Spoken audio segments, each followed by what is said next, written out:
তিনজন গেছে, আমি না তিনজন গেছে।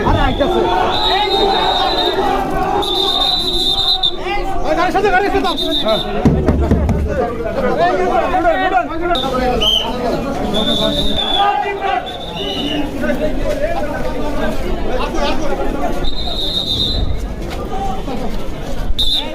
তিনজন গেছে, আমি না তিনজন গেছে। সাথে গাড়ি সাথে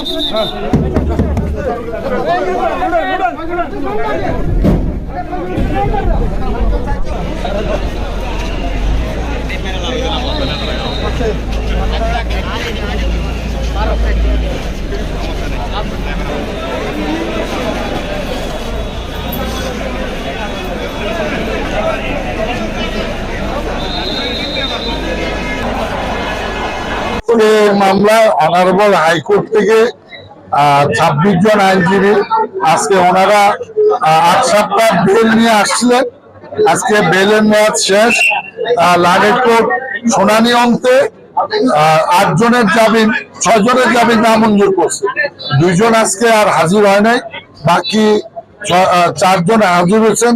তাদেরকে জামিন আবেদন নামঞ্জুর করে কারাগারে পাঠিয়েছেন।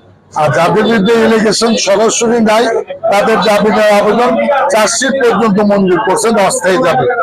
আর জানেন বৈষম্য বিরোধী ছাত্র আন্দোলনের মামলা, ওনারা ওই সময় কুমিল্লাতে পুলিশ স্থানের যে ঘটনা, ন্যাক্কারজনক ঘটনা, সে ঘটনা তারা অর্থ যোগান সহ ফ্যাসিস্ট সরকারের এই কুমিল্লার যে রাজত্ব করেছে, অবৈধভাবে অস্ত্র এবং ককটেল চার্জ করে নিরীহ ছাত্র জনতার উপরে তারা হায়নার মতো ঝাঁপিয়ে পড়েছে এবং প্রচুর ভিকটিম এখনো হাসপাতালে চিকিৎসাধীন আছে।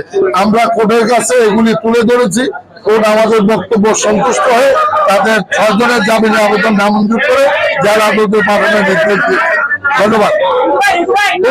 এটা আসামের পক্ষে থেকে একটা মিথ্যা বানোয়াট একটা আপোষনামা দাখিল করেছে, যেটাতে টিপসই যাওয়া, কিন্তু বাদী হলো সিগনেচার করা। সুতরাং আমি মনে করি এটাও একটা ইনভেস্টিগেশন হওয়া উচিত। আসামির পক্ষের থেকে একটা কোর্টকে অন্য পথে ডাইভার্ট করার জন্য একটা মিথ্যা হলফনামা দিচ্ছে, যা বাদী কোর্টে থেকে সশরীরে উপস্থিত থেকে সেটা অস্বীকার করেছে। আমরাও দেখেছি পরবর্তীতে যারা কোর্টে অ্যাপোলজি চেয়ে এটা আবার ফেরত নিয়েছে। এটাও একটা ক্রাইম। তাদের পূর্ব চরিত্র যে তারা পরিবর্তন হয় নাই, আজকে এটা দিয়ে তারা আরো প্রমাণ করবে।